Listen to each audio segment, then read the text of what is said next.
Aviation, the continuous wet dream of big oil multinationals. Sure, they use their power to enforce policies that discourage mass switching to electric driving. Nothing like a conspiracy theory at all, just keeping in touch with senior officials, having talks and meetings with politicians, help write a bit of legislation and send loads of emails. Under the Freedom of Information Act, Dutch journalists submitted a request for information on the scope and intensity of these contacts in regard to Shell and Dutch policymakers. Most data is still being withheld, but they expect roughly 1 million documents describing interactions between the government and this fossil fuel multinational. What? Not in your country? I'm afraid you're being naive. Hundreds of lobbyists in Brussels to influence European policies, up to 1,300 in Washington, and more than 6,000 registered fossil fuel lobbyists attended the climate conference in Dubai. That's how they do it. And keeping us driving in cars with retarded old polluting fossil fuel engines is good for business.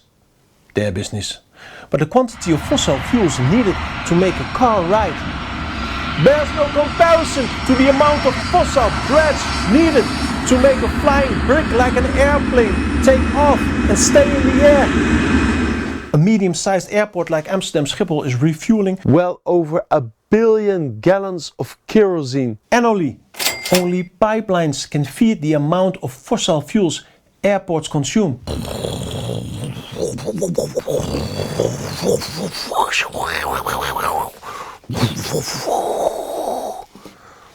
Refueling, refueling, refueling.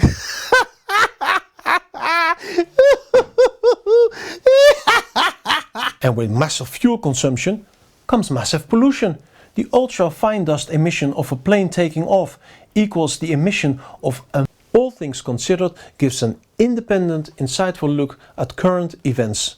With your support, I can keep doing this.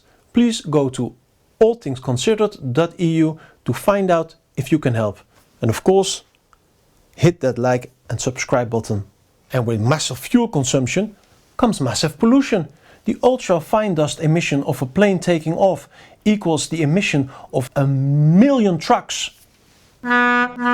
Almost half the people living in Western world cities contract cancer. You can be sure the planes flying over are a contributing factor.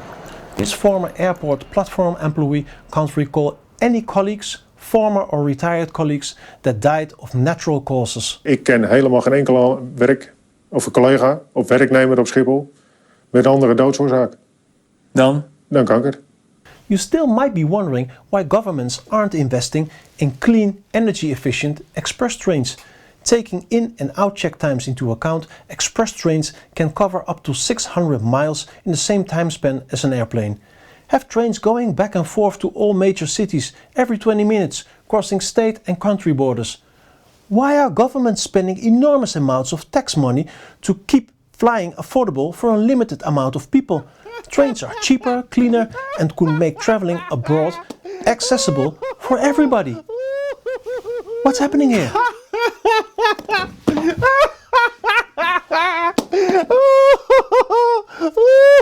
There was a time when smoking was generally accepted, cheap, advertisements everywhere, and as easy to come by as a bottle of water.